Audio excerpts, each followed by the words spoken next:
Welcome in. We're here to talk post game week 22 and ahead of game week 23. We are the Three Wanks FPL podcast, joined here by Sharp, aka FPL Vibes FC, and Mac, FPL Mac.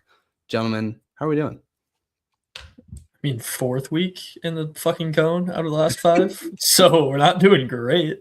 None of them, I will admit, have been like massive, massive declines, but I've basically just steadily gone down for the past like 7 weeks. And so it sucks.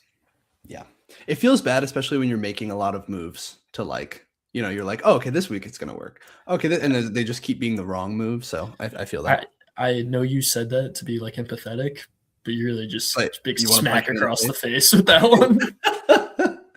I mean, I'm doing the same shit, so it is what it is. It's also tough because the points are so much more marginal at that high. Like, I'm having a great week because I beat my safety score by 7 points and shot up 200k ranks, and I'm like, hell yeah, let's go. Unlike both of you, where you're just kind of stuck in the same spot, I'm like oscillating between jumping off a building and throwing a party every week. So this is a party week.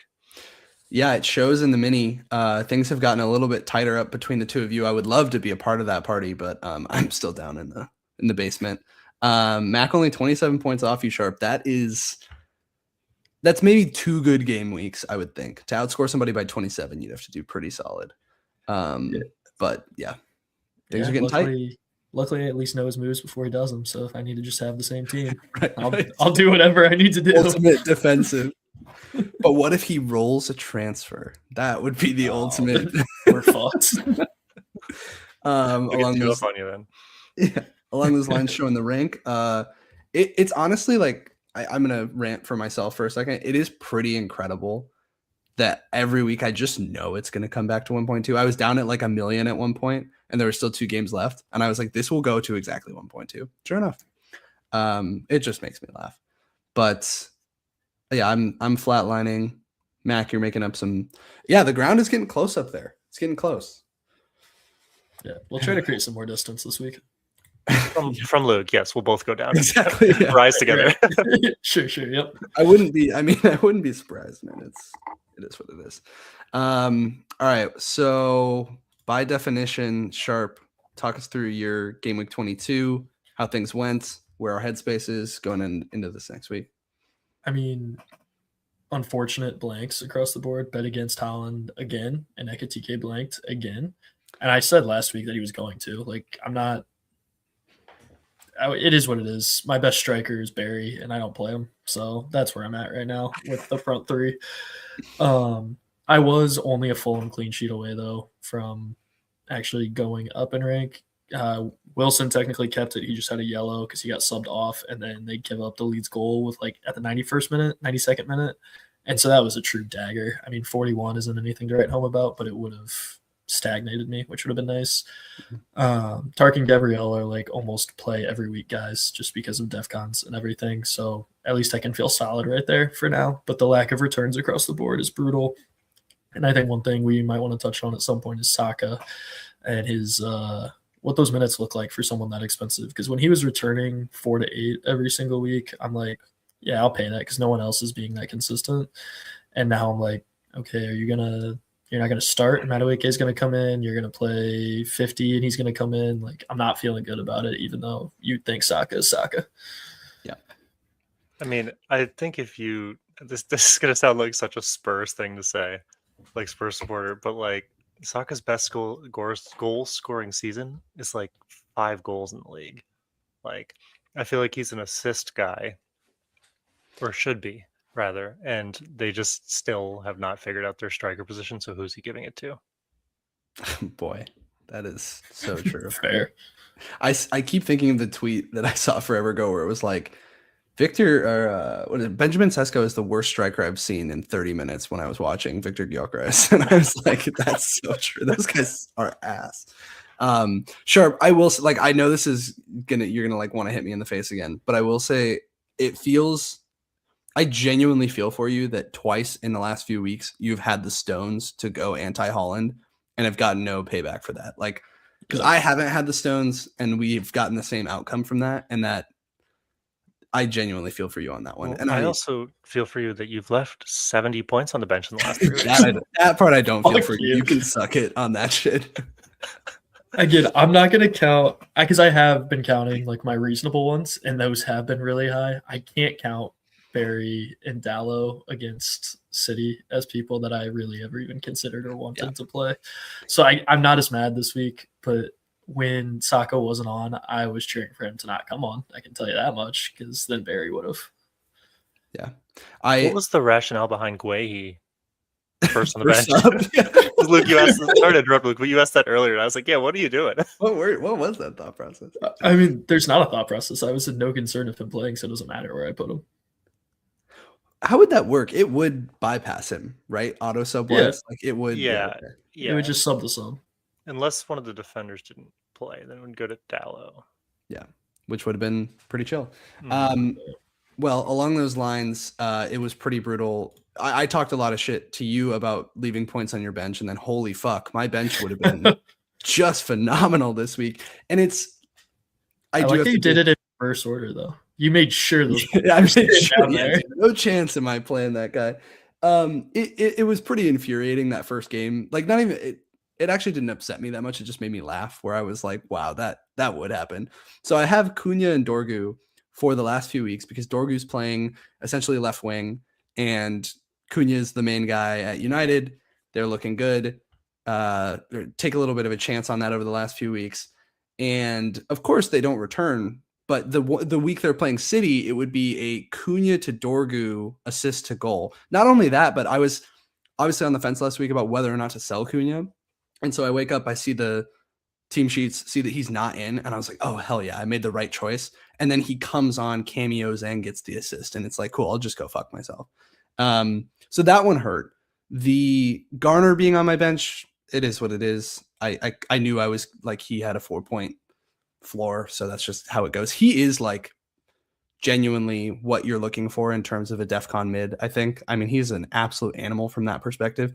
I don't know if the attacking returns are going to justify anything more than that, but having a 4-point baseline player every week is pretty solid. So I actually saw a Rob T tweet on Twitter that they back calculated all of the DEF CONs going back from like 20 seasons or some shit like that. And I think this was the single highest amount of DEF CONs by any midfielder in a single week. yeah, I guess they just had him incredible. on Morgan Rogers watch all game and just and he did really well. The one that Sharp is going to say I told you so, and rightfully so, is that I didn't play Rodon over O'Reilly. And I was really on the fence about that, and I was thinking about playing Rodon. And the reason I didn't end up doing it is because I brought in Wilson, and so I didn't want to play my attacker against my defender, which is turned poor for me. People forget Fulham are pretty poo-poo going forward. So you get what you give on that one. O'Reilly is genuinely concerned, though, as somebody who has not played a full 90 in the last like 4 games or something. So he comes in and then is on the receiving end of that Cunha Dorgu goal. So it was a triple hit to the nutsack on that one. And then otherwise, yeah, my entire attack blanked. So that's always fun. But I will say this is reminiscent to me of the start of the season, like the first 6 or so game weeks where like Mac, you're on a fat green arrow and you had like what 45 points or something like that. I'm not sure I had a single attack and return. Yeah. Right. Like this was again, kind of one of those like week of the clean sheets types of weeks that are so weird and like all the big players blank. So yeah, just feels like another a retro, like I had PTSD from that, but yeah. All right, Mac, moving along. Yep. So rounding out the game week, woke up Saturday morning, saw that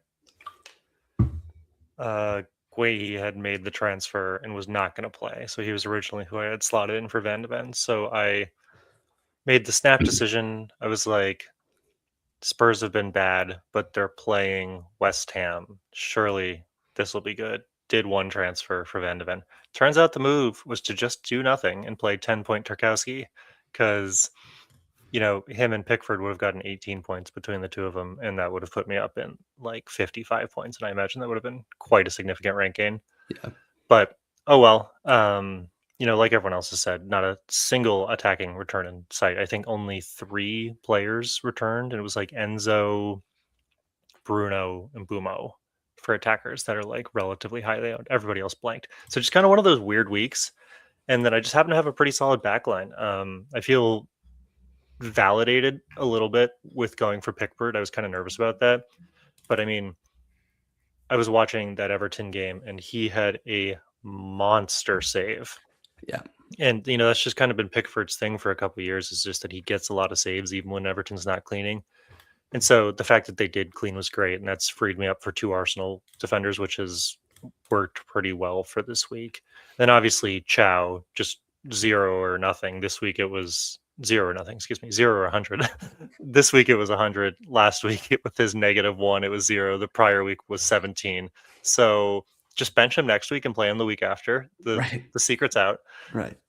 Yeah, so overall pretty good game week. I'm a little bit bummed that I brought in Van de Ven. I thought that was just a really smart differential play, but it proved not to be. Spurs look so bad. So like good week overall. I'm pretty happy with it. What I will say is I feel like the ranks are really fragile though, because I shot up like 200k ranks on a 7-point safety score. So that's what I'm saying. I think the scores in general were just so low that if you got anything, you had a pretty significant rise. On the Pickford points, I wanted to touch on that game really quickly, just because I think this validates like what you're saying. And it kind of, I feel like all the conversations we've had around Newcastle, I feel like this is the opposite thing that Everton keep doing, right? Where they're essentially cleaning when in theory they shouldn't be, and Newcastle are doing the opposite. And I do think in those cases, it's probably easy enough to say that comes down to goaltending. You have Pickford making big saves and keeping his team in games that maybe they should lose, whereas Newcastle, it's the other way around. So, I think from that perspective, that's what you're looking for in a goalie, is somebody who's getting a lot of shots and is going to get bonus points and save points and stuff like that. So, props to you on that one. It's worth noting. So on goals prevented, Pickford is currently leading with 6.2 goals prevented. Yeah. Whereas Nick Pope is in 13th at 0.1, meaning he has basically on exactly where he should be. So I think there is some credence to say, all things equal, Pickford's just stopping a couple more shots. Like Morgan Rogers almost scored another absolute banger this week, and Pickford just got it, and it was incredible. And I was sort of on the fence of like, okay, I didn't play Tarkowski, so it'd be nice to wipe that clean sheet and get the Rogers return. But I think if it was Henderson or Pope in that, not Henderson, excuse me, if it was Pope in that spot, I think it would have been a goal. So along those lines, you specifically, Mac, have owned him for a little while longer, but you both have Morgan Rogers. That's not somebody I have. Thoughts? Like, is he somebody that you guys are like, this seems like a game where you were maybe hoping for a level of return from him? His long-term fixtures are really good. Arguably the worst one is this week against Newcastle, which I don't think is like the worst thing in the world. But where are you guys at on temperature on him? Cooling. Still medium. Oh, okay. I mean, I think medium's a good way of putting it too. Yeah, I think when you look at his fixtures, that's really what it is. And we just talked about how no one returned this week, so I'm not gonna hold that against him this week. And bad game, but they were the third ranked team in the Prem. I still have to have faith that their offense is going to be able to put enough home, and he's going to be the one at the center of it, that I think he's going to return more often than he's not across the next 8, 9, 10 game weeks.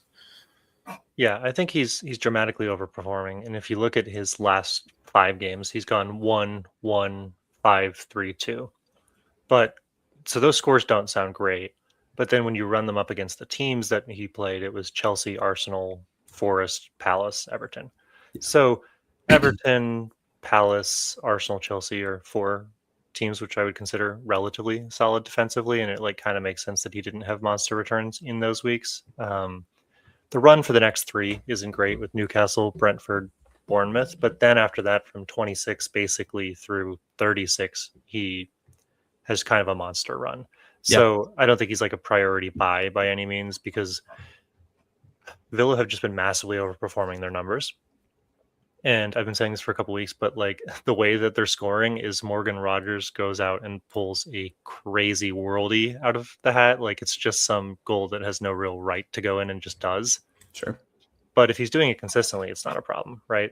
So, and he's cheap enough and to be an enabler for a lot of guys. Like, I don't think he's super hard to get into, even with his price rises over the last couple weeks. Yeah. I think in the sense of looking at his season on the whole and trying to understand, okay, where is he at in that, right? Is he going to be consistent is really the question. Obviously, of the early season where Villa really struggled in general, whether you attribute that to him or not is neither here nor there. And then in game week 6 through 8, he had 3 returns in 3 weeks, blanked again for another 3. And then really what has him on anyone's radar is in 16 and 17 back-to-back 2-goal games. But to your point, Mac, has had 1 return in the last 5. Yeah, I don't know if I think of him as a consistent player. And I say that in the sense of he's kind of likened to me in how I'm worried Foden is, right? Of a couple of really massive weeks where he got hot and a question of can he keep that stuff up? I'm not saying that that's necessarily the case. I don't know. I just mean to your point of overperforming. I guess I'm asking, what do you do with a player like that where they have this sky high potential, between him and Foden? I think it's the same question. But they blank for a while. Do you hold the faith? Do you get rid of them and hope that you can get them back when they do have that hot hand again? I don't know. I don't know what the answer is, to be honest. Yeah, I know you're asking. Yeah, you go Sharp. So I know you're asking in general. I think a lot of it comes down to the fixtures that he has ahead of him and confidence that will allow him to turn it around.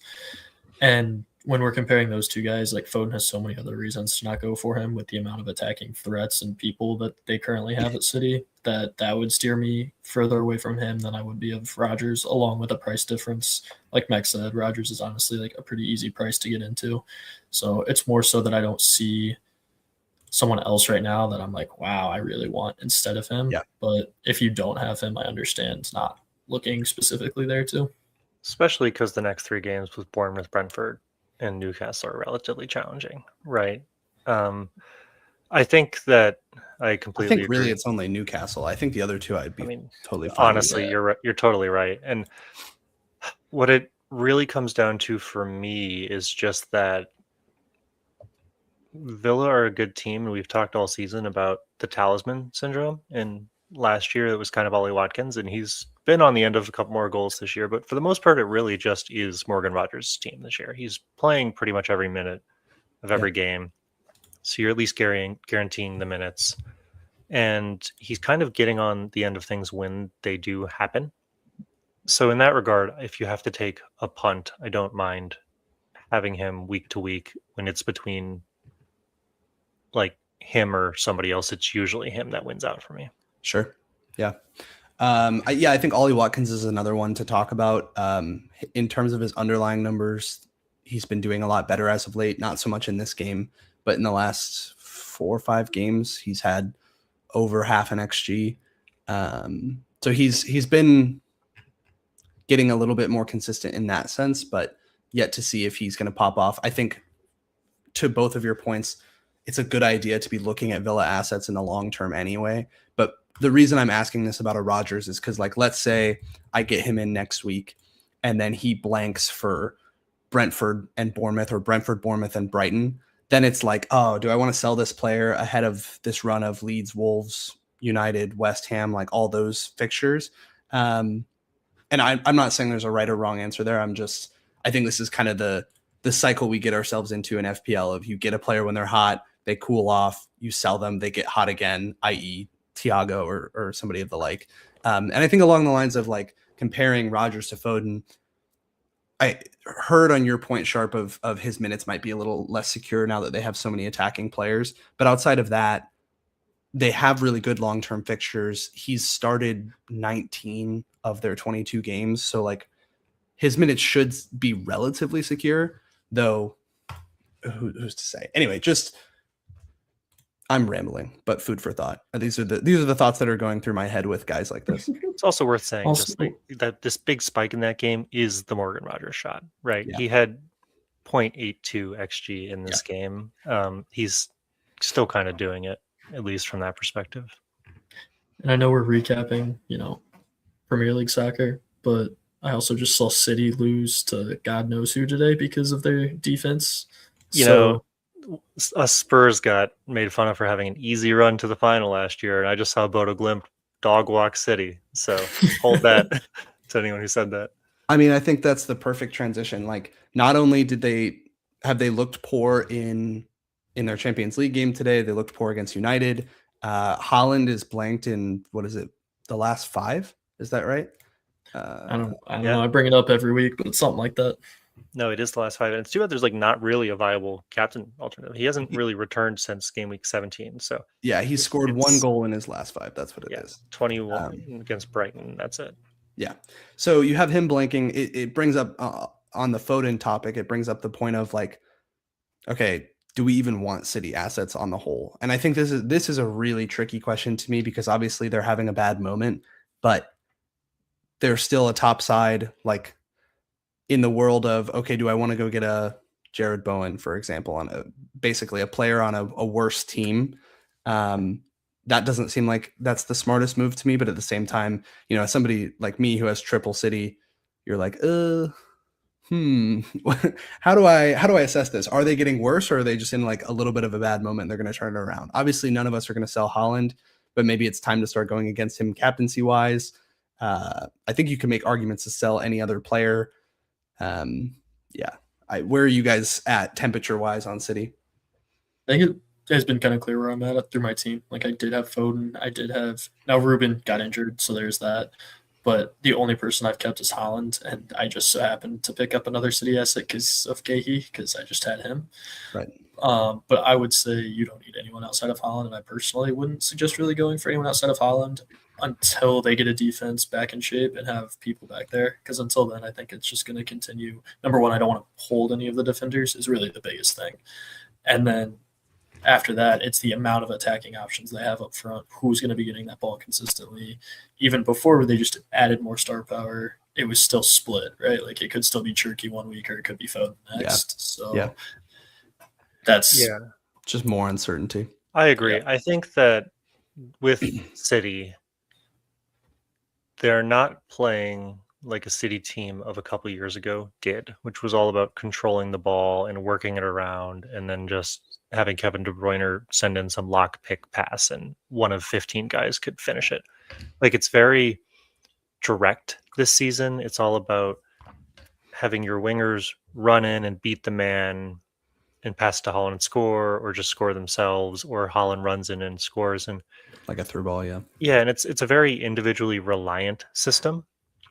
I think, coupled with the fact that they've lost defensive stability because of all the injuries, like, they're really just kind of vulnerable on all fronts, because it's not clicking up front because Holland's tired and some of those other guys just aren't, you know, performing to the same level they were maybe 5-6 weeks ago, and everyone was like, should we get triple City? And they're just kind of leaky, so they're not able to absorb that pressure, and I think it's resulting in these kind of games and a lot of concession of goals, and losing 3-1 to Bodo Glimt today. And that was before Rodri got a red card, right? So I think what this does say, and Luke, we said we wanted to talk about this on the pod, and I don't know if it's the right time to transition to it, is like, good job, Manchester United, for winning. Fuck you for taking points off City, because I don't want Arsenal to win the title. But, you know, is what it is. But also, I'm not convinced that Manchester United is back. I mean, they looked good. There's absolutely no doubt about it. Surprise, surprise. You play Bruno Fernandes in the 10. He does amazing things, right? Like, he looked so good. But I think that this speaks just as much to how bad City is versus also how good United is. Like, watching the game, United were able to get in behind City because City wanted to play a really aggressive high line, and just, I didn't feel like City had the personnel to pull it off as successfully when you have someone as quality as Bruno Fernandes able to just ping passes and take advantage of that. I think it's just going to be, I'm not saying United are bad by any means, but I think it's going to be a real testament to see how they play against Arsenal, because I do not expect that game to be the same. Arsenal play borderline low block, very boring football. They're not really coming at you. And I'm curious just to see, like, if United can do that lock picking against Arsenal, great. But it's going to be a little bit of an unfair representation, because this is obviously the best defensive in the league they're playing this week. But I'm just all I'm saying is that I'm a little worried, despite the positive stuff we saw from United, that like beating City 2-0 isn't as much of a statement as the scoreline suggests. Sure. And in terms of some of their upcoming matchups, obviously you got Arsenal, which is bad no matter how you spin it, but team that feels less direct in that sense and is more of a low event team they play next in Fulham. I feel like Tottenham are a mixed bag. I don't know. You could probably speak to this better than me, but I don't know if I don't feel like they're a team where it's really back and forth basketball style. West Ham is a good one. Everton, who's to say which Everton team shows up and how Jordan Pickford's going to play.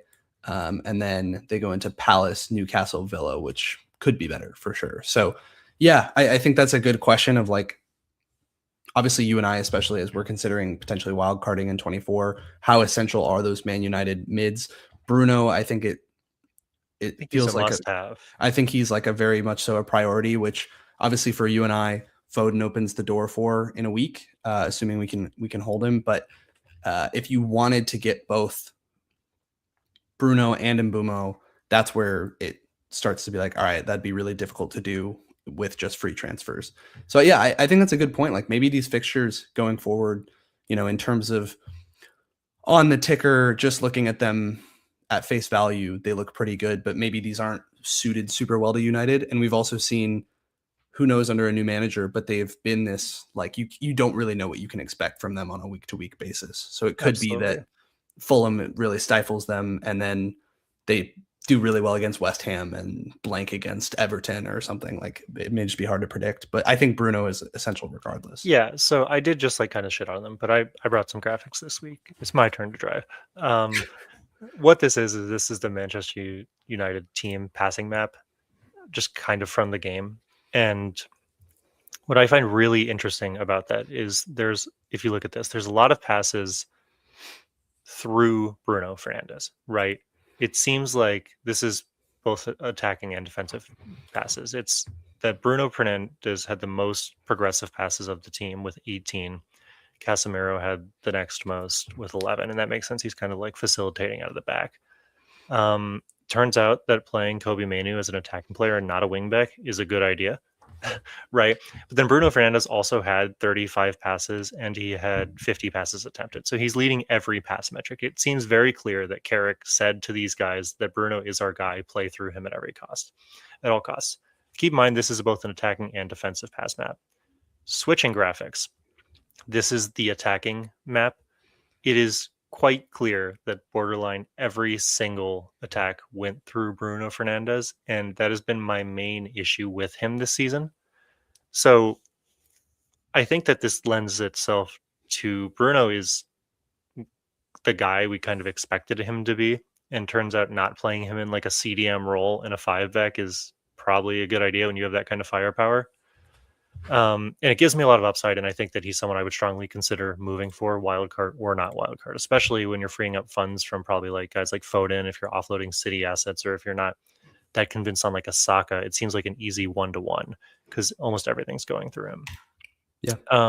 The last map that I have, which further illustrates that point, is just the passes made by every single player on the Manchester United team. It's kind of inverse of what I would expect, but dark color is incomplete pass. So dark color blue is incomplete forward pass. Dark red is incomplete backwards pass. And that lets you kind of see just which direction they were going at the point of the game. Even if you didn't know the meanings of the lines, like the amount of lines on Bruno Fernandes's. Right. And if you look at Bruno's pass map, not only is he making just a lot of passes, period, but he's making a lot of passes into the box and attempting a lot of passes in the box. And some of this just could be attributed to the fact that City's playing a high line and they're exposed, and United was very clearly able to get around that. Like if you look in the second row in the middle, you can see how Luke Shaw was clearly making a lot of passes up and they were going around Bruno. And that's sort of the same for Dallo on the right side. But it just goes to show that Bruno is clearly the guy. Like his thing is borderline colored in compared to a lot of these guys. Yeah. So one thing I realized I didn't look at that honestly I might go back and try to find is whether or not him and Bumo are still splitting corners in this new system. I would assume they are. But one other thing, if you want to pull up the second graphic that you had, the attacking one. Yep. A couple of other players to shout out that because maybe Bumo isn't the guy that we need to be going to anymore. I mean, he's playing center forward, attacking 9 in this one. In that pass map you showed, he was kind of all over the field, as you'd imagine a forward might be coming back and going forward. But it may be that he doesn't have the same appeal as he did before, unclear. But one thing that is interesting regardless is, funny enough, now it's a player that I was planning on dumping in Dorgu is still playing that left wing. I thought, part of the reason why he was so far on the back of my bench was I didn't even know if he was going to play in this Carrick system and what have you. But he's up there playing left wing as a defender at 4.2. And then at right wing, you have Ahmad at 6.2. Obviously, I feel like the midfield right now as like an FPL meta is pretty crowded. So maybe fitting in a player like an Ahmad doesn't quite fit. But if he's 6.2 comparatively to some of the other expensive guys, it may give you an opportunity there. Anyway, all that to say, like, just because for the first half of the season, the guys who produced here were Bruno and Mbumo, and to your point, like, this helped improve Bruno's play, it may be that any one of these guys comes out as a better attacking option as well. And maybe that Ahmad becomes the other United attacker that you want to have. So in that sense, for you and I, Mac, it may actually benefit us to wait a little longer, get some better intel. Because if we wild card into a Bruno Bumo team, we might be like, oh shit, Bumo's not producing or isn't doing the role the way he's supposed to. Or, he's sharing minutes with Sesko or something along those lines. I'm not sure how this United team is going to suit up now that Amarim's gone. Yeah, and I think you brought up a good point with Ahmad. Like last year, he went on a crazy run for a little while, and then for some reason, it seemed like Amarim just stopped trusting him. So, he was just playing a little bit more of that like wing back, like, and it seems like under this new system, he's got a little bit more license to play like just genuine wing and attack. Yeah. So interesting United talk. Like I started this by saying, like, I don't think United are as good as the scoreline reflects, but I also think that from an FPL perspective, like, Bruno has clearly become the talisman again, and Bruno is a good player, and he's going to do good things for that team, I think. So positive, like cautiously optimistic about the United performance in spite of the fact that they were playing against a very porous City. I'm really curious to see how they do versus Arsenal. That's obviously the best defense in the league, just again. And it'll be interesting to know, one, how Arsenal nullifies United and if that's easy to do. Because if they just shut them down, like every other Premier League team is going to be watching that like a playbook, right? And that might be a problem. And then just two, like, if they can squeak one past Arsenal, then I'm fully on the United train. And it would be nice to see, like, all right, this is option one, but who's option two? Like, is it Bumo? Is it Ahmad? Is it Dorgu? Is Dorgu going to lose the spot and they're going to play like Xerxes on the left wing for some reason? Like, because one game doesn't tell us a whole, like, it's such a small sample size. Yeah, it's a data point, not a trend. So yeah. Just to wrap things up on the City talk as well, I wanted to come back to that. Funny enough, I was thinking, Sharp, you may have fallen back into potentially the best, I don't want to say the best City asset, but a pretty good City asset in Gahey. If he comes in, I think his minutes should be pretty nailed in that back line. They seem like they really need him at the moment. Mac, you said he'll be eligible to start this weekend against Wolves. I would assume that he'll be a good DEFCONer in that defense, same, if maybe even better than he was at Palace. Obviously, the question is, do you trust the City defense on the whole? But to the point of saying they've been leaky recently, you have Gahey coming in, you have Nori back from AFCON, so they do have a little bit more options. Doesn't necessarily mean they're going to be better. So that's piece one. But piece two with the whole City puzzle is, yes, they played today. Foden got about 70 minutes. O'Reilly played the entire game. Nori played the entire game. Holland played the entire game. Reinders played the entire game. And Turkey played the entire game. They lost in bad fashion. And now they've got the turnaround going into the weekend. So it does, especially for somebody like myself, this is incredibly pertinent. But even if you have one or two United or City assets, it really brings into question, like, what's this lineup going to look like over the weekend? And is the trend going to continue of this team being bad? Because they're playing Wolves. Wolves have shown that they've been defensively pretty stout the past few weeks. We'll see if that trend continues against City. But it entices you to play them and keep them. But the uncertainty around minutes, even for a player like Holland, who could get a rest, makes it just a weird spot to be in. And I think most are, if you have like an O'Reilly or a Foden or maybe even a Cherky or a Semenyo, you're like, all right, maybe in 24 is when I sell, but this feels like a weird week where, I don't know, are you guys of the perspective that if you do have those guys, you just start them and pray, or are you like, hey, Foden hasn't been getting it done even without the minutes risk, like just get rid of him? I think I'm just going to start him and play, but that's my team specific. Sure. I mean, I would start Holland, but I do think you should pay more attention to where your vice captainship is Sure. this week than other weeks. That is a fantastic point. The one thing that I will also say is that theoretically Gahey comes in and adds some stability. Right. But I mean, they got pumped by Bodo Glimt, and Glimt's not a bad team, right? You know, it's pretty cool to see some smaller teams take it to the big guys every once in a while.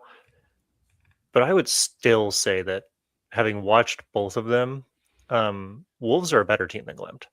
So I'm not I'm not going on to say Wolves are an amazing team or anything like that, but with Wolves actually like putting up a fight, I'm just a little bit nervous. Now, they shouldn't have to play. City shouldn't have to play that kid. What's his name? It's Alieni. Yeah, however you say that. I'm not. I butchered that. I'm sure. You know, credit to him for stepping up and playing big minutes for City, but he was literally on loan to Watford in the Championship 2 weeks ago, and they recalled him because the injury situation is so bad. And then Wolves seem to have pulled a very impressive player in Mane out of their ass. No idea where they got him, but he just appeared. So, I mean, it's a risk to play a City defender for sure. And I'm not sure where I land on someone like Foden because I think he will play, but even that's a bit dicey. Yeah, I don't know if I think him getting pulled at 70 is a good indicator that he'll probably start, I'd like to say, but who's to say? You also have players like Semenyo wasn't even in the squad today. Doku's on the bench. Ake was on the bench. So, you know, there's Semenyo couldn't be in the squad because of the Champions League. So even more reason why he's probably slated to start over the weekend regardless. Mm-hmm. So anyway, point being, like, they have a good options for rotation. Obviously today is Tuesday, so there's a decent amount of time in between games. So in theory, any of these guys could start again. Anyway, this is the pep roulette that I don't want to play. As an O'Reilly owner, I'm shit out of luck of what to do there, because as much as Wolves have been better defensively, I still think I would, if I was a betting man, if I knew O'Reilly was going to play, I would play him and be like, fuck it. I think they're going to keep it clean versus this shitty ass Wolves attack, especially with a player like Gahey coming in. So that would be my bet. But do I think he's going to start as somebody who just played 90 minutes midweek and whose minutes have been iffy the last few weeks anyway? Not necessarily. So I'm in a weird spot with that, but we can get to that when we get to team selection, I suppose. If I had to put one pet bet in, I would say that Haaland gets rested this week. That's my like hot take for the week, is that Marmoush is finally back from AFCON. Haaland's clearly in need of a rest. It seems, and Marmoush had a good AFCON from what I recall. I could be wrong on that, but I'm pretty sure it was solid. I think he had a couple goals. So it seems to me like the perfect game for Haaland to get a rest. Now, I think I'd feel a lot more confident in that if they hadn't just gotten their shit kicked in by Bodo Glimt, but whatever. Well, so I would say even the United game, dropping those points that you probably weren't expecting to drop, and now saying, okay, do I need these 3 against Wolves? Like, do I need to lock this in? Can I afford to play a Marmoush? That's the problem, right? It's like now they're 7 points back on Arsenal. They really need to win a winnable game like this one. Yeah. Because then after that, they play Spurs. And Spurs own City, so that's a write-off. Then it's Newcastle, Liverpool, Fulham. So Wolves is one where they need to pick up points. Yeah. So let's say that this won't happen, but let's say we got news that, hey, Haaland's gonna not play this week. How does that affect how you guys go about the rest of your week? Obviously, team specific. Yes, I heard you on the vice captaincy, Chip Sharp, but like, let's say your first sub wasn't that solid or something. Like, do you guys make a transfer for another player, or how are you guys going about that? I mean, I'm bringing Barry in off the bench, baby. Let's go. Now, I would recommend everyone does the same. Let's go ahead, captain him. You probably should. You would have been a lot better last week. No, I do think it's worth noting if you have any City player in your team, Haaland being one of them. obviously, is to bring in someone that you feel comfortable playing off the bench. It doesn't need to be a world beater by any means, but if you don't have anyone that you're like, yeah, I could see him returning, or yeah, he could get def cons and keep it clean, or keep it clean, I should say.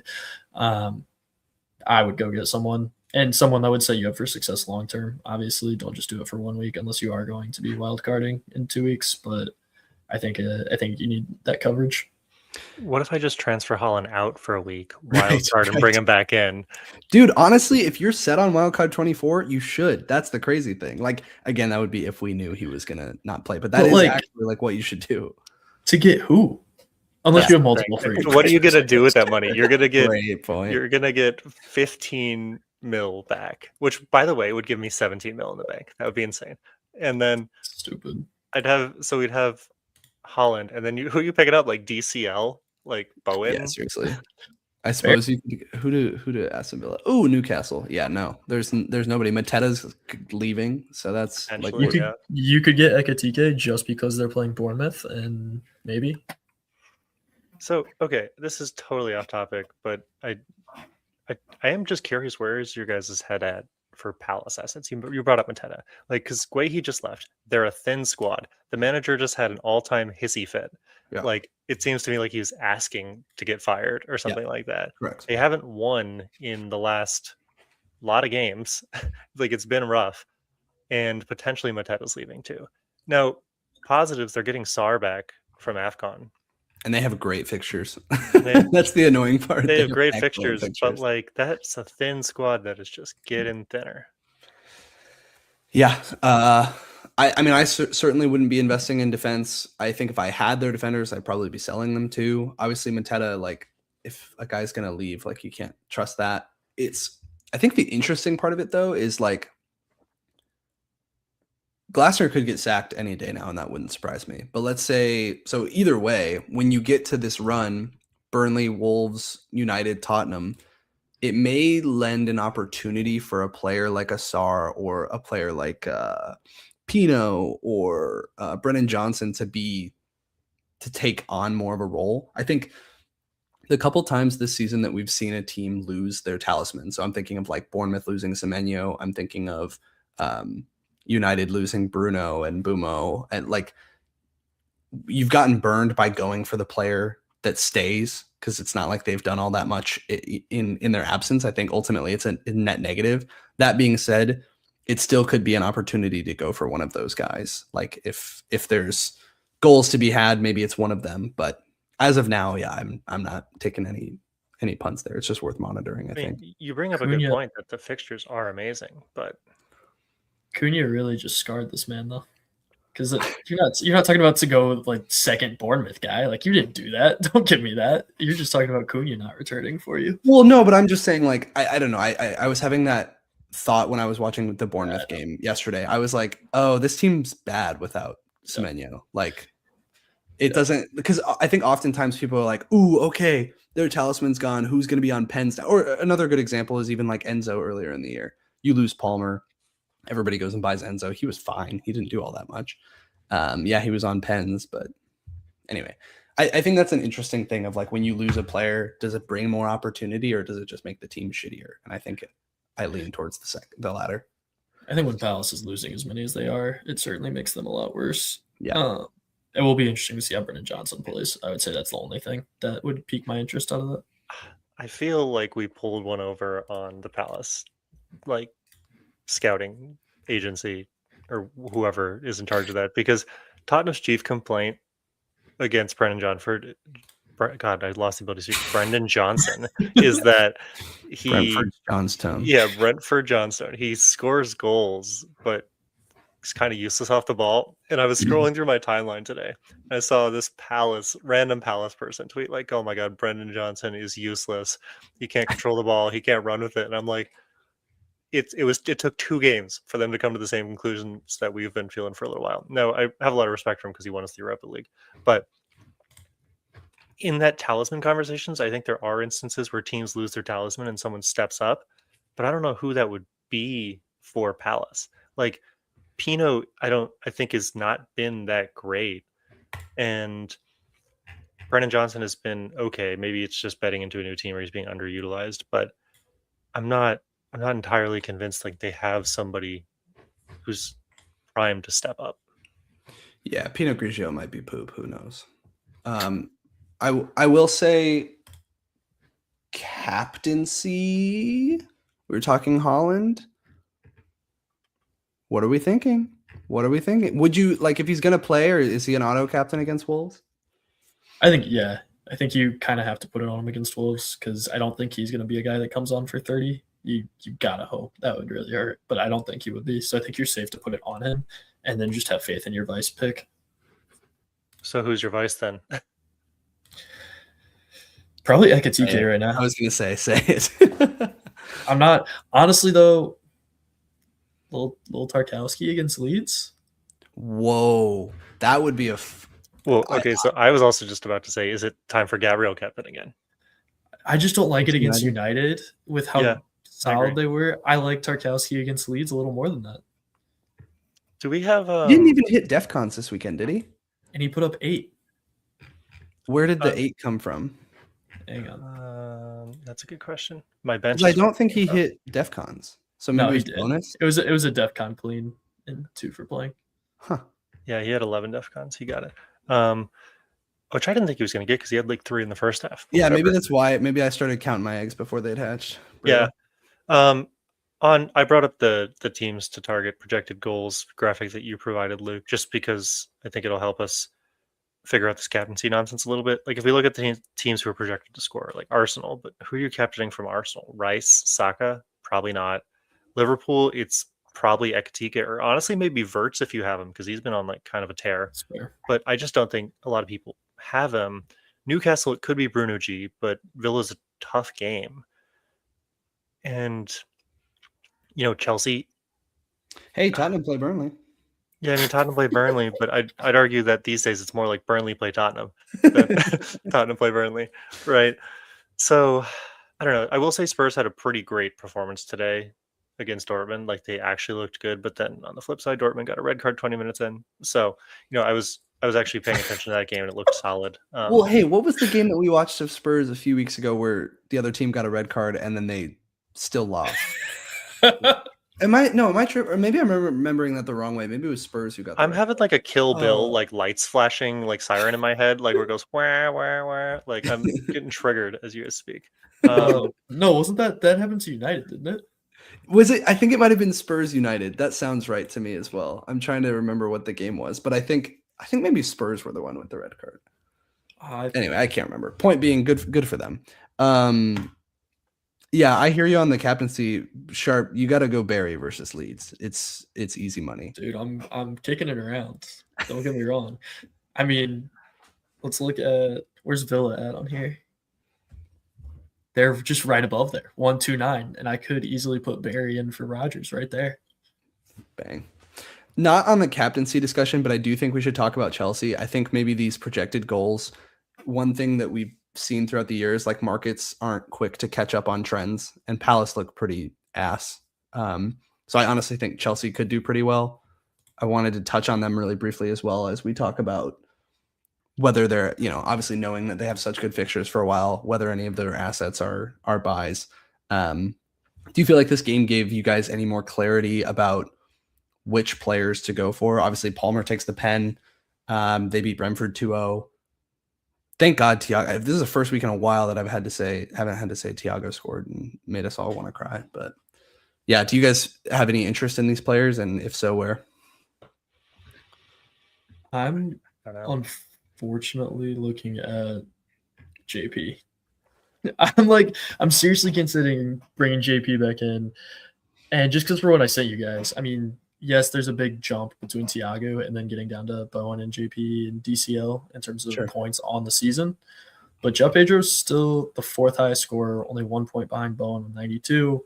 These fixtures are what they are, and I need to get out of Ekatike. Like, I don't have faith in him going forward. So it's either him or Thiago to me right now. I'm like, do I take a chance and continue just is Brentford point chasing? Is he on his decline now? Like, had to hit sometime, and JP is going to be a little more consistent. That'd be crazy. Yeah, that'd be kind of tight. What are the Brentford fixtures coming up? So it's Forest, which honestly maybe Thiago is the captain option this week because they're playing Forest, who have not looked good. But then it's Villa, Newcastle, Arsenal. So if you are picking up Thiago, it doesn't seem like a great week to do it. It almost seems like I'd pump the brakes on them until like 27 when they're through Arsenal, and then it's Brighton, Burnley, Bournemouth, Wolves, Leeds. So that's an amazing run again, but they are souring a little bit. I think we can afford to do that. Totally feel that. I need to get out of Ekatike because I need money to get up to. No, I have them too. Yeah. I actually think the Thiago call is a great one, Mac. I think that would be, if you had him, this is the week to do it. But so, okay, I actually looked at a form table today, and I'm like kind of on the side seeing if I can pull it up again. In the last 5, Bournemouth have both scored the most goals and conceded the most goals. And I think it's like 12 and 14. No, that's why I think I honestly might just go Ekatike. Yeah, maybe it is just an Ekatike game because Bournemouth just can't keep a clean sheet. Yeah. To be fair, straight up, I did not watch the Liverpool game this weekend, so I can't say like how he actually looked, but his XG is pretty disgusto from the weekend. He had 0.67 XG, 0.53 XA.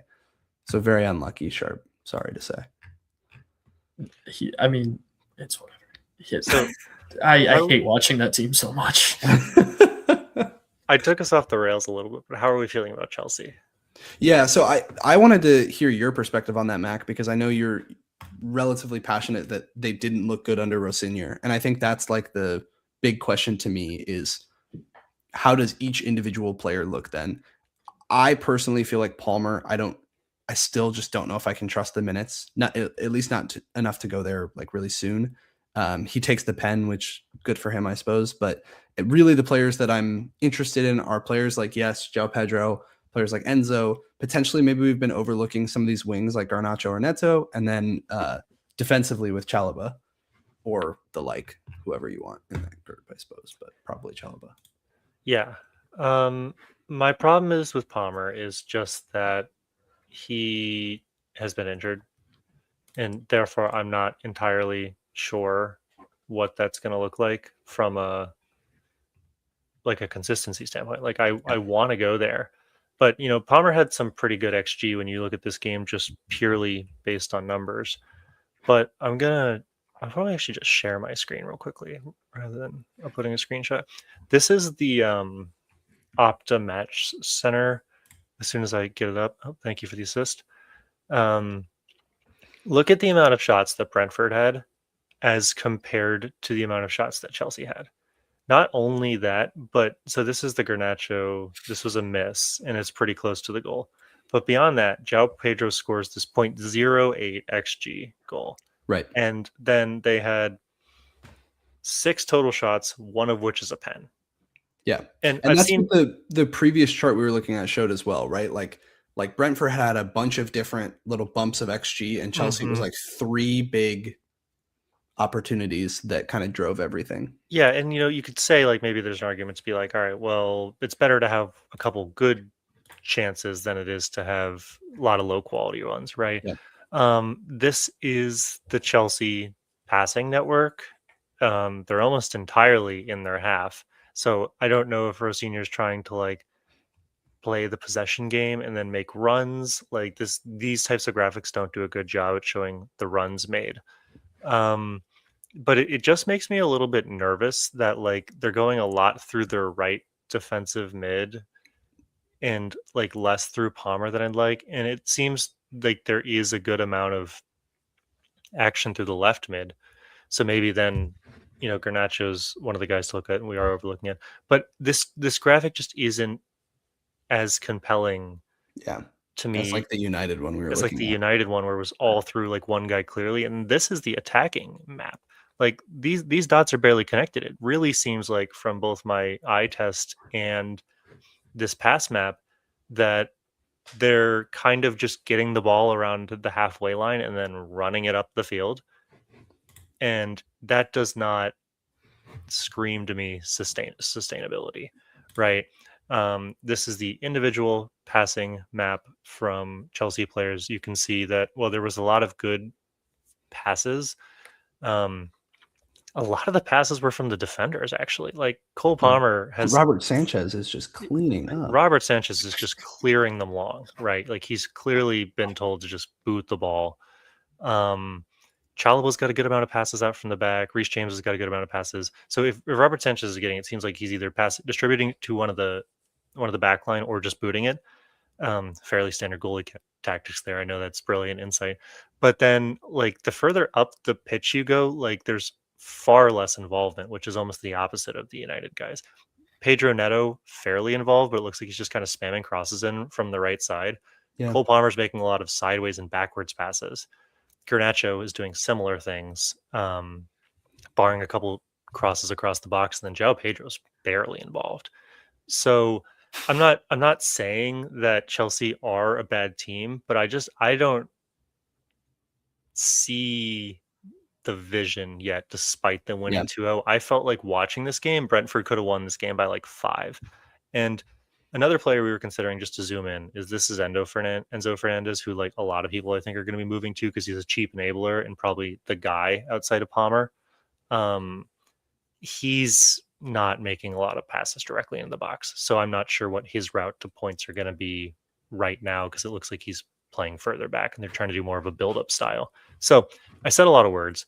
In summary, I didn't see a lot out of Chelsea this week that said, hey, all of a sudden we were being held back by Maresca's defensive system and now we're firing all cylinders because we have that freedom that is like United has, where they're just being enabled.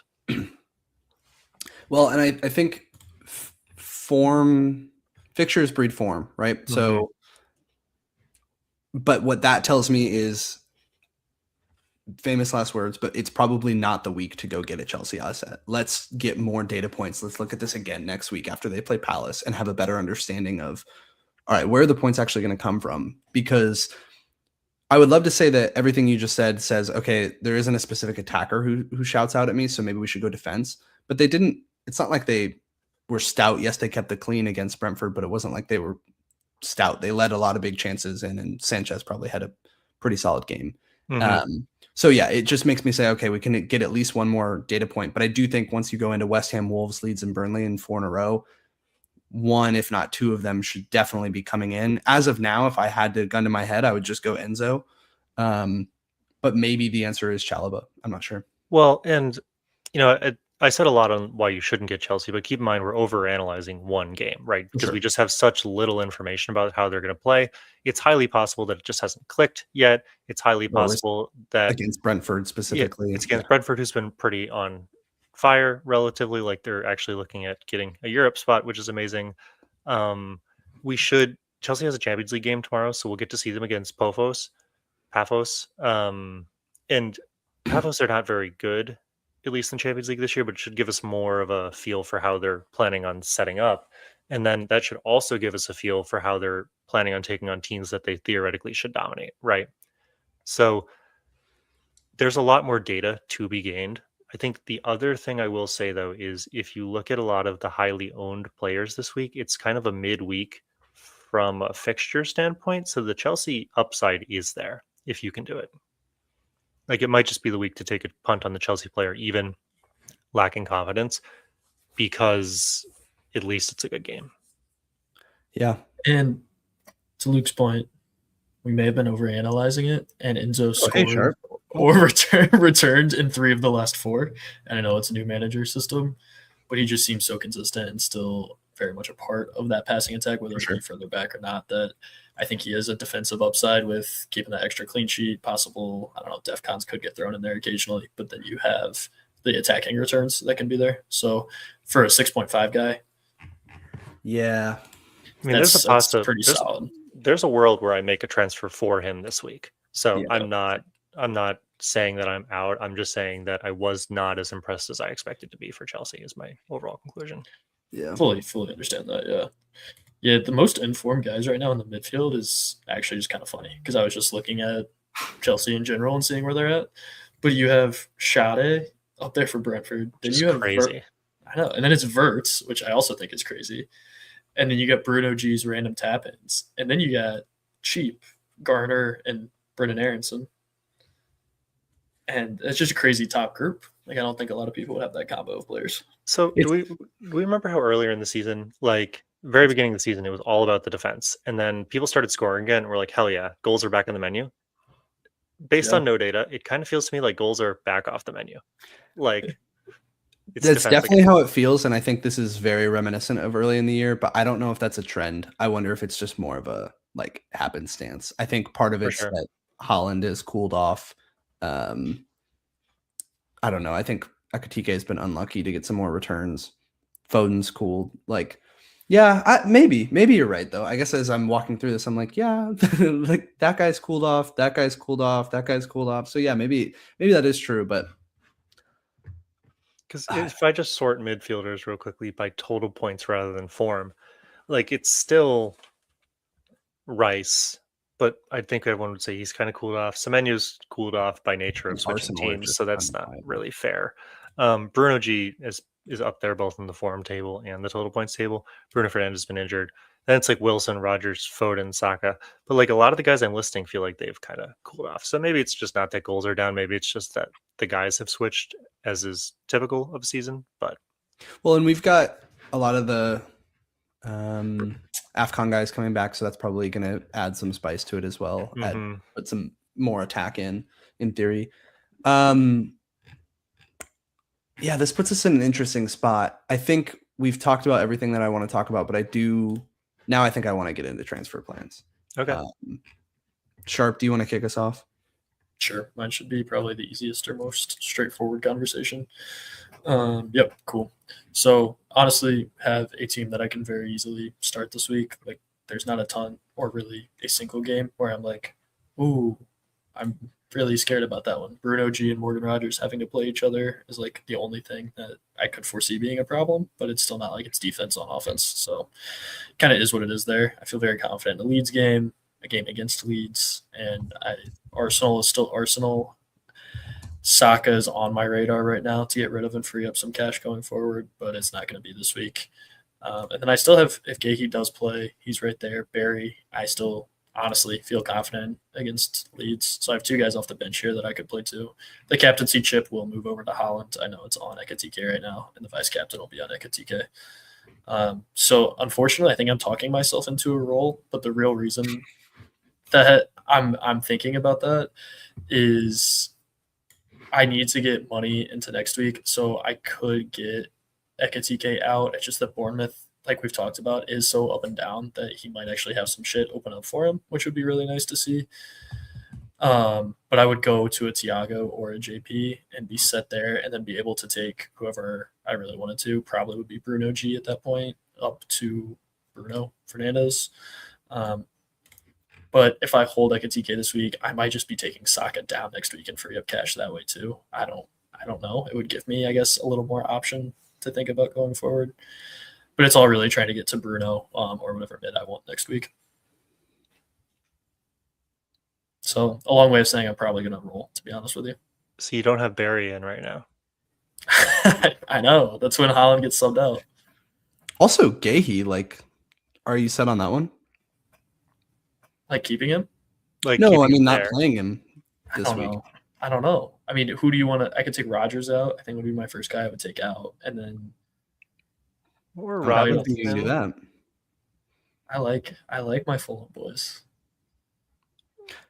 Yeah, I don't think you can go Rogers for Gahey. I'm just saying for defender, so it would be Robinson, right? Or yeah, one of those guys. Well, I mean, I could put Gahey in for Rogers if I wanted. Oh, I'm dumb. So Yeah, Robinson that would take me has, to 4 defenders, not 2. I mean, I like Robinson. Don't get me wrong. You know, shout out the men's national team, but he's got 2, 2, 1, 2, 8, 10. So his returns were against Forest and West Ham, and I'd argue Brighton is a significantly better team than that. I know. It's that they should have had that clean last week. And that would change that narrative. I actually don't think he played the first time they played Brighton, but that was 1-1. So they did concede against Brighton the last time they played. So I don't know. That I feel like there's a lot more upside to playing Gahey over Robinson, I guess, but still doesn't fit Barry in. Well, Barry's tricky though, because I mean, yes, he's returned, so I'm not trying to take that away, but he's not playing the full games, right? He's playing mostly. No, it was pretty much just the Burnley game where I started him and got really upset. That's when he didn't play the full game. Yeah, It I'm a seems little like behind. I'm back when he was playing like 60 minutes. It as seems a- like Then he earlier started- in the season they were like splitting games, him and Yeah. Beto, and then since one of them discovered how to shoot, it seems like Barry's kind of locked down that spot, and now he's gone 6-6-2-8, and against a pretty porous Leeds, I think that there's a good chance he goes again. It's I just will- the well- XG has been terrible. The ironic part is I can't remember if it was Brentford or I think it was Brentford, where they were just like playing like shit. Beto was the only one on that entire field that was doing jack shit and like looking good. And I was like, oh god, there goes Barry's minutes. But they haven't taken him out yet. So Yeah, and this is an interesting week where they're playing Leeds, but they also, in theory, should have Ndai back. So maybe That's what I was attack just gets about to moved. say. Doesn't Die come back, and does that help Barry, or does it hurt him? I think it's got to help him because this, like, truthfully, if it wasn't for Ndai coming back, I know he has returned a bit. I would just be like, I'm not going to bet on Everton scoring a goal, because they just didn't have any options. But if they have Ndai and somebody to actually help feed him outside of just Grealish, like, I think that's a good opportunity. Because early in the season, it was Ndai cross in, Ndai cross in, Ndai cross in, and a forward just couldn't score it. So in theory, if he's getting able to whip the balls in, I actually think that's a positive for Barry. So Do yeah, we I can know? Sorry, I totally interrupted you. Finish up. no, that's it. Do we know if this is a home or away game for Everton? It's home, Home. right? It's worth noting that Leeds are 18th for away form. Yeah, do you guys just really want me to play Barry? I just don't want you to leave more points on the bench, man. the funny thing is, you Okay, might. so who would you guys put Barry and or Gahey in for? I was going to say the funny thing is, if Haaland gets benched, then you're set. He'll just Right. go right in. Yeah, if Haaland gets benched, Barry's going in, so it doesn't really matter. Technically, right now, he's going in. I guess he's going in. Yeah.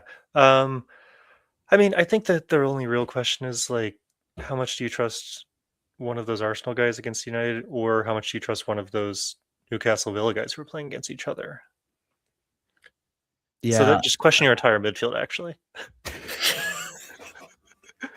I think I would put Gahey in for Robinson, move Robinson to second on your bench, and then it's really between one of those two for me, Rogers or Bruno G, to put Barry in for. And I think you could pick any one of those three. I think you should captain Barry.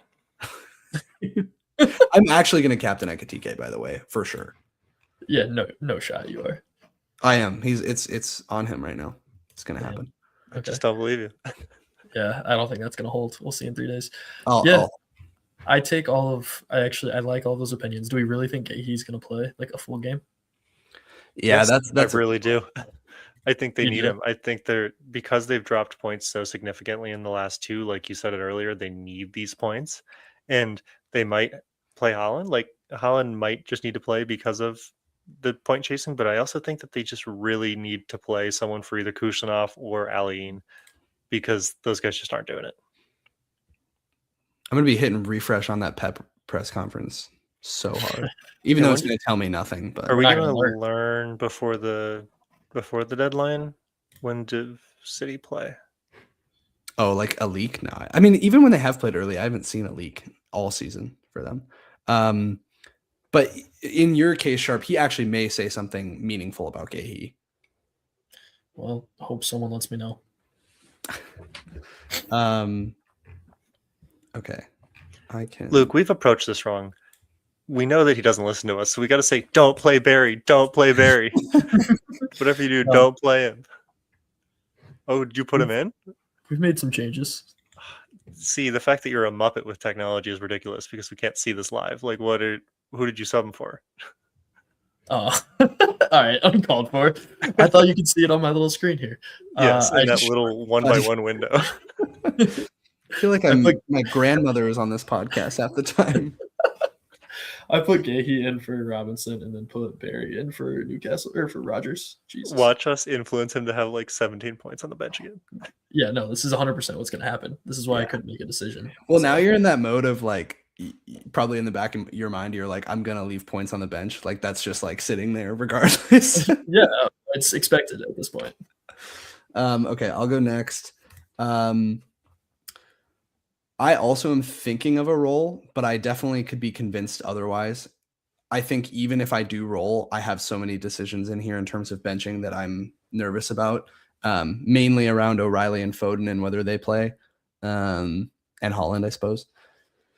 So yeah, I could be convinced to go make a transfer for a player like Enzo, to your point, Mac. Like, I think that is not a bad play, but I think it kind of hinges on whether I wildcard next week, because if I'm going to wildcard next week, I honestly think I could just hold off on the transfer, roll it through, and make all the changes then.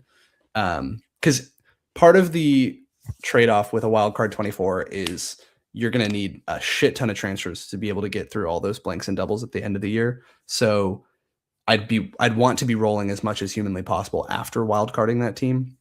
So if I can take another transfer into that, I would love to do so, is the point. O'Reilly is currently like in the starting lineup against Wolves.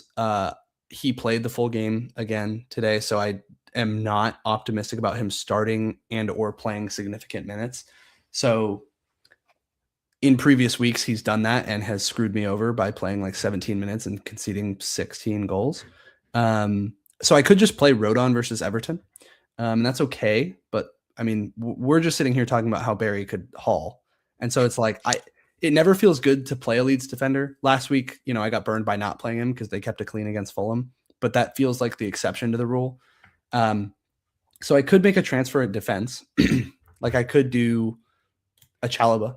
I have plenty of money in the bank. I could do somebody like an Enzo in for like a Bruno G, or I could do that for like Foden and then just use the money I have saved to take Bruno G up to Bruno Fernandes the following week or something like that. Anyway, those are options for this week, and I can explain more once you see like whether or not I should wildcard, but I'd love to hear your thoughts before I say that. I think it's funny we're talking about getting rid of Bruno G. His price just went up tonight. Like people clearly are wanting him. So He's not bad, dude. Like he's really not. I was just looking at that too. I was like, should I get rid of him? Oh, and he was one. I don't think he was almost the hero again. Like he almost put one past Wolves right at the end. He had multiple big chances in that game. I was watching and I was like, damn, I don't really get it, but he's still. I think his roles changed. Yeah. Feels like he's playing differently, and we're gonna have to bring on our expert Connor again, or just I'll talk to him or something, because I don't know why he's playing, but he's just been playing way differently. Yeah. So that being said, I wouldn't necessarily make him a priority transfer. Like I would feel very comfortable with that, even though it's Villa. I don't feel good about your defense. Like last week, I know I was telling you to play Rodon. Maybe it's the Barry bias, but I don't love playing a Leeds defender in that spot, especially after just cleaning. Maybe Liverpool got them in some great defensive form. They started there and they're going to keep it going. But I don't think that's the case. I would look at making a transfer, any of O'Reilly, Rodon, or Dorgu out. See, Dorgu's the one where I actually don't think I'm going to transfer him out because of what we were talking about earlier. He's playing which is fair. Now, and he's 4-2. Neither here nor there. Yeah. No, you're right. That's totally fair. He's 4-2. I'm not worried about him, but you're not going to play him this week, I guess is the point. So 100%. Even more of a reason to get rid of a Rodon or an O'Reilly. I would go O'Reilly just because we've talked about the City assets, but also because that gives you more cash and flexibility to do something with. The only thing I'll say, sorry, is that Leeds have a minus 13 goal differential away and a plus 6 goal differential home. So it doesn't feel like a good week for Rodon to clean.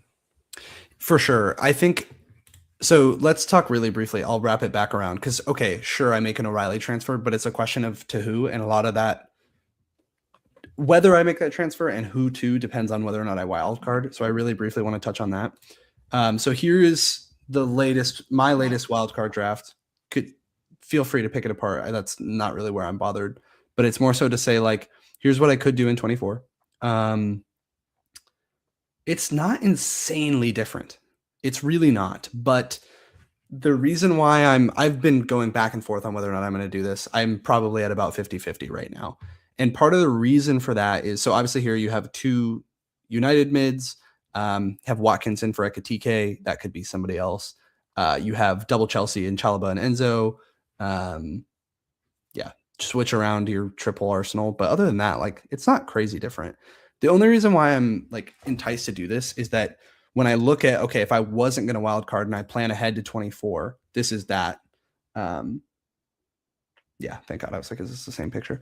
No. So this is like what I could do with, I think in this instance, I'm using all of my transfers. And I'm not taking a hit. So I could take a hit and get an additional player in. But point being, I don't have a player like Mbumo. I don't have a Chalobah. I don't have who else am I missing? I suppose I don't feel like I have the ideal Arsenal triple up, what have you. So I think the 3 transfers I make here are Ekitike to Watkins, Bruno Guimaraes to Enzo, and Foden to Bruno. So that's fine with me, and I think this team looks okay, but I just feel like I'm behind. I still have a player like O'Reilly. I still have Bowen, so I could take a hit and get any one of those guys. Like I could just, in this instance, take a hit for O'Reilly to Chalobah. And so anyway, bringing that back to this, right? Like I should, if that's the case, if I'm not going to wild card, I should probably just do like O'Reilly to Chalobah right now. That would make the most sense because that's probably who I want in the long term. But if I am wild carding, either it makes sense to just roll and ride this week out and say, okay, I'm taking a little bit of an L in defense and we're going to just make all the changes next week. Or it's something like, okay, I pick somebody who's has a really high clean sheet odds this week in for O'Reilly that I don't necessarily want in the future. Anyway. A lot of words. How are you feeling about Watkins? I actually, well, go ahead. I guess why would Chalobah not do both of those things for you, or can you just not get to him? I mean, he's playing Palace this week. I guess that is a good. He's playing a depleted no one Palace. Yeah. I mean, like I don't even know if Mateta's going to play. Yeah. So maybe that does solve both of them. I guess that's where I would. Yeah. I was kind of hoping that going into this game week and like whatever decision I make that I would know whether or not I'm in a wild card. And I feel like, to your point, doing like a Chalobah, probably if anything, guns me towards not wild carding even more. Just because I'm burning a transfer, I'm getting closer to the team I want. So it probably incentivizes me to just take like a hit or something and get pretty close.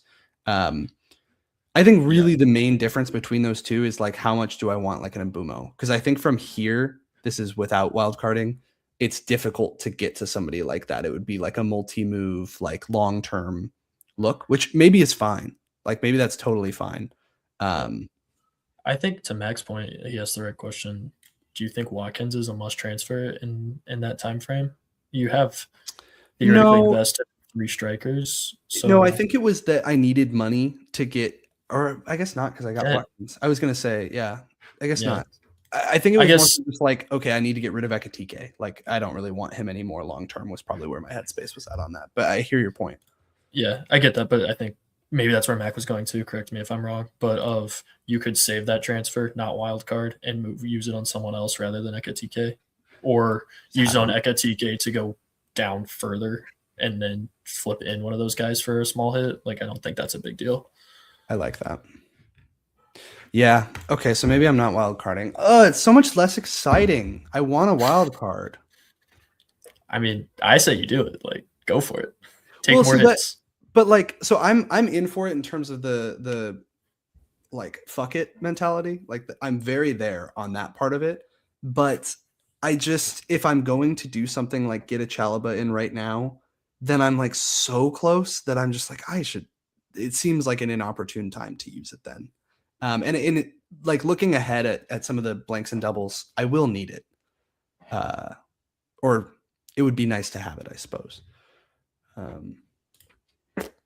Yeah, wow. These aren't different enough, I don't think, unfortunately.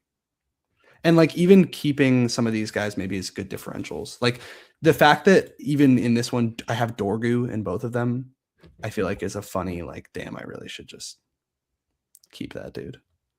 Anyway, all right. So I hear you. I think you might have worked me over. I honestly might just do O'Reilly out. It does feel weird though, right? To say O'Reilly's playing Wolves, potentially the worst attack in the Prem, and I'm transferring him out. And unfortunately, I don't think there's going to be any clarity going into that game enough to know what to do with him. So I probably do have to transfer him out. Okay. I appreciate the help. Fucking, I hate, but it's my least favorite answer. So. That's our bad. All right, Mac. Did you keep the bus teams in, or do I need to share my screen? I don't think you put one in. How dare you use your logic on me, I saw Sharp and I put ours in. Fallies. In this lull, please direct your attention to our top corner. Shout out to our sponsor, StreamYard. I hate this bit. I hate it. It's my least favorite bit. It's funny how actually my much it annoys favorite you. bit. Okay, so team talk. Yeah, that's good. I 5 at the initially back, baby. this is my initial lineup, right? Just looking at it, the backline is pretty solid. I mean, I have Tarkowski and Pickford against who I've been saying the away form leads, which has just not been great. And I would really love like not having a double clean sheet wipe, especially when I left Tark on the bench. And like it's kind of annoying that Tark does not return against Wolves and then does against Villa, but whatever, neither here nor there. Van de Ven versus Burnley. The reason I brought him in is because I wanted to play him for obviously West Ham and then Burnley, and then wildcard him out as like a Gahey situation. Keep in mind, I have 1 transfer and 1.8 in the bank. So pretty much every player is achievable for me if I wanted to use that transfer this week. Things that I'm nervous about. I do not have a deep bench. Obviously, I still have KDH, who's injured. And if like Foden with his broken hand doesn't play and Haaland doesn't play, I mean, I'm out of players. I'm not fielding an 11, right? We can't sub in Dubravka. So that's not great. Now, you still have Dewsbury Hall. That is insane. The benefit of him not being high Yeah. owned is that he never fell in price. So it's just not been a priority. I mean, he fell in price once, but like keep in mind again, I have 1 point in the bag. My incentive or my initial thought was don't transfer because I want a wild card in 24. Right. I still think I'm leading towards that, and therefore I'd want to carry the transfer out to the other side in case we learn dramatically new information. But at the same time, I'm just a little nervous about not having at least 2 guys on the bench when there's so much uncertainty on who's going to play. And I don't feel amazing about this team. Like, if I were to play Rogers, who am I subbing him for? Potentially Bruno G. Yeah. Or maybe or Chow. Yeah. I would say Chow, but dude, Newcastle have actually been doing the thing recently. They've been doing very well. Yeah. Yeah, they've been a little more defensively solid somehow. Fucking 4-3 against Leeds. What was that? Yeah, that's like a fair point. All right, come on. But yeah, okay, they kept Wolves. it clean against Palace, who has no one we've established, and This Wolves? is true. And then gave up 3 on Everton. Leeds. No, this is true. All right, fair counterpoint. Point taken. But I mean, Rogers is just as inconsistent going the opposite direction, right? For sure. So that one's tricky. I think he would actually be the guy that I would suggest. Like, if you were to do it, I think you get, but that doesn't really, I don't know if this helps your problem or not. I guess it doesn't. But what I would do is get aggressive and take Rogers up to, could you get up to, I don't know if you want Bruno this week, obviously, with Arsenal. Well, that's get the up thing. to someone like you could go Wirtz if you're feeling him. That's not a bad play. I kind of don't hate that. I feel like that's a bad play. I mean, okay, but the thing is, he's the second highest in form mid right now. No, you're right. And if it doesn't work, God, you I just hate wild when card you him use out. in form. It makes me want to blow my brains out. Continue. Sorry. I'm sorry, you don't like form and fixtures, baby. I'm gonna get that tattooed on my forehead one of these days. How to not end up at 1.2 form and fixtures. Right. I'm gonna kill myself and then you. Fair. One bullet, two people. Yeah, no, like I said, so everybody is basically achievable for me. So I could bring in Enzo if I wanted this week. I could bring in Cole Palmer if I wanted this week. I could bring in Bruno Fernandes if I wanted this week. Like, so in that regard, there are some absolute punts that I could take. Like Rogers versus Newcastle maybe isn't the move. I mean, like I could bring in Enzo and just solve the Dewsbury Hall problem and just have 2 bench spots. I don't know. I'm nervous. I like that too. I don't like that. I don't hate the Enzo play. But you just hyped me up on Barry. Why don't we take a little Mark Guihi down there and take him on up to Barry? Guihi. Yeah. Guihi. That's okay. Wait, hang on. Can I look at this really quickly? I just No, want to think about like if you were going to if you're going to go to somebody aggressive this week. Like, I don't think Bruno Fernandes is the right move. No, I think Verts is. No, I wasn't going to say Bruno Fernandes. Yeah, I honestly think Sharp might be right on the Verts play. But I don't think, to your point, Sharp, that doesn't really solve his problem. Like going Rogers to Verts, I don't feel like is like. I think it gives you more upside and gives you, I mean, it just puts Chow on the bench, I guess, is really all it does. Yeah. But I mean, Rogers is 30% owned this week, so I'm going to get punished huge if I don't play him. I would also be losing some value by actually, him out. that's such a, well, you should at least play him then because he's on my bench, so he will score. Fair point. Also, if you've noticed the pattern with Verts, he goes 10-3, 10-3, so he's going to get 3 this week. So read the signs, guys. I will say, like, to the camp of rolling, I feel like the odds of neither Haaland nor Foden playing are slim. One of them not playing is possible, but I feel like both of them getting benched would be kind of wild. And in which case, like, you're not the only one that's fucked.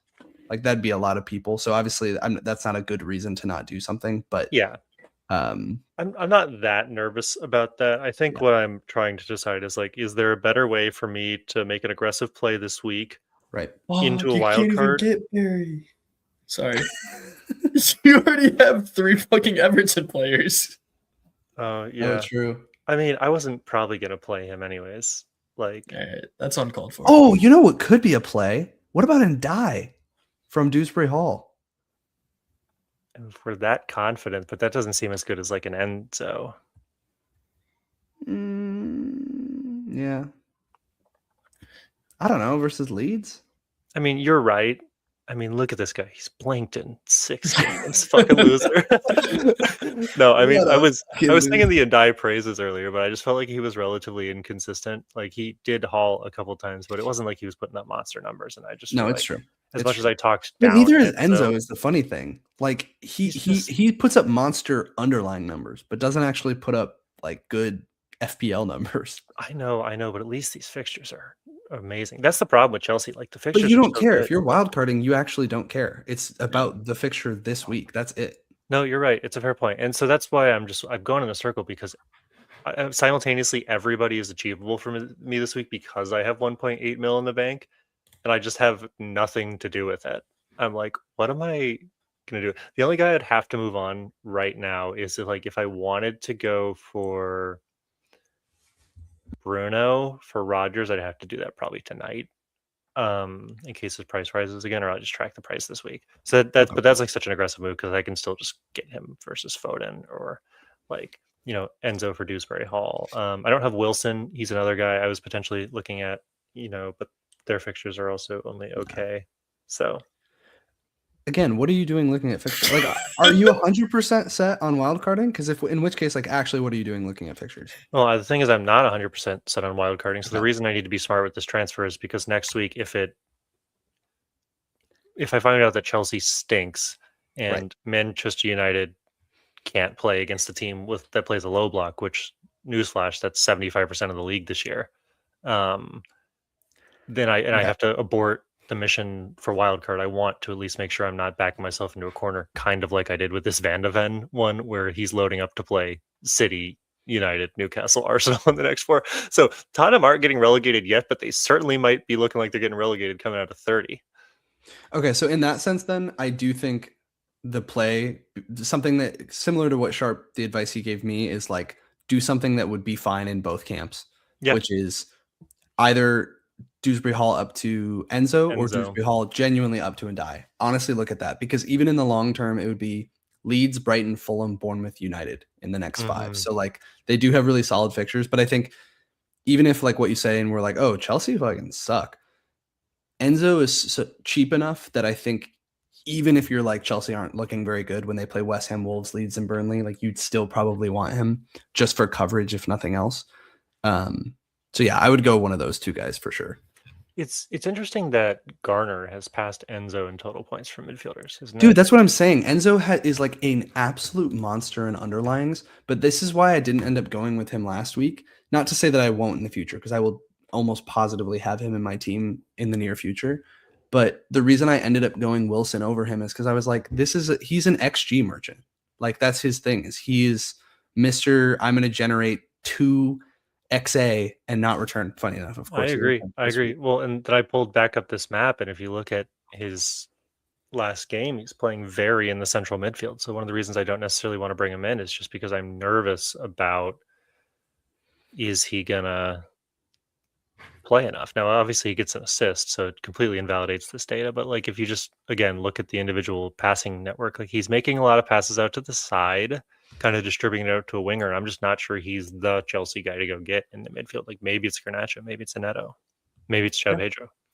So Yeah. I'm gonna have to do a little bit of work on this. I probably just action items for me, make sure Bruno isn't rising tonight, and I don't want to do that for Rogers because I don't have high degrees of confidence in Rogers. I'll be honest. Like I know that he's scored a couple worldies, but I absolutely got punished for, who did I have? I think I transferred Rogers in for somebody, and then I brought in Ekatika for Thiago. That was just a wrong move. Shouldn't have done that one. So I don't know if it's like bias or not, but like again, Rogers almost scored a worldie last week, but at the same time, he's not very consistent. So I think in the pro Enzo camp, the one thing I'll say is like, yes, we're looking at the passing maps. Yes, maybe it's not ideal, but there's not another attacker that you're going to pick over him. Almost certainly. Like it could be João Pedro. It really could. But outside of that, you're not really going to be looking for anyone else. And again, for his price with those fixtures, I really think it's a very safe transfer. And yeah, I wouldn't be like worried about like, oh, am I picking a player that's going to be bad? I think if his output is less than we hope it's going to be, sure. But I don't think he's going to be bad. And I certainly think he'll be, if anything, what you showed is that he's probably the most involved player in everything Chelsea does. Which is so true. If nothing else, that's the positive to take from it. So, provided Bruno's not rising tonight, I think That's I'm what going I to was try. about to say. The prices have already happened for tonight, but he's still not projected for more than 2 more days. So Yeah. I don't think you couldn't just wait until after the Arsenal game. And I don't feel strongly about bringing in Bruno ahead of the Arsenal game. And I think I want to get more data on Enzo in the Champions League game tomorrow, like just to get another map to look at. Like maybe, again, Pathos are not very good. They play in Cyprus. They are, second in the table. Good for them. We love seeing it, but it's not exactly the deepest league. I'm very curious to know how they set up against a team they should theoretically dominate, because if they absolutely go crazy tomorrow, then I have a lot more hope for how Chelsea is going to perform against some of these, like West Ham, Wolves, Leeds, Burnley. So don't have a lot of answers, have a lot of possibilities. I think the smartest thing for me to do, to be clear, would be to do nothing. Just roll the transfer. That way I'm set up better next week, either for a wild card or not for a wild card. Arguably, I shouldn't have brought in Van de Ven. I just thought that there was no way Spurs lost to West Ham and had 3 transfers next week, but here we are. Is there a chance that we all roll? I feel like after your conversation, I'm not rolling at all. I feel like I'm all right, good. Pretty sure now. I had to make sure someone at least was spending the transfer. No, I'm convincing myself every second that I'm going to go O'Reilly to Chalobah. I just hate it. Like they're playing Wolves. I should roll. So dumb. But like, he could play 30 minutes. Yep. And he honestly probably will. Yeah, at this point, that feels like the most likely outcome, actually. But it's weird. Like, yeah, neither here nor there. I don't really get Pep in general. I don't really understand what his thought process is there. But well, if you did, you'd be a Premier League coach, right? Right. All right. I feel like that wraps us up pretty nicely. Anything else you guys want to touch on before we go? Nope, not really. All right. Yeah, fuck Pep Guardiola. We'll see you guys next time after game week 23.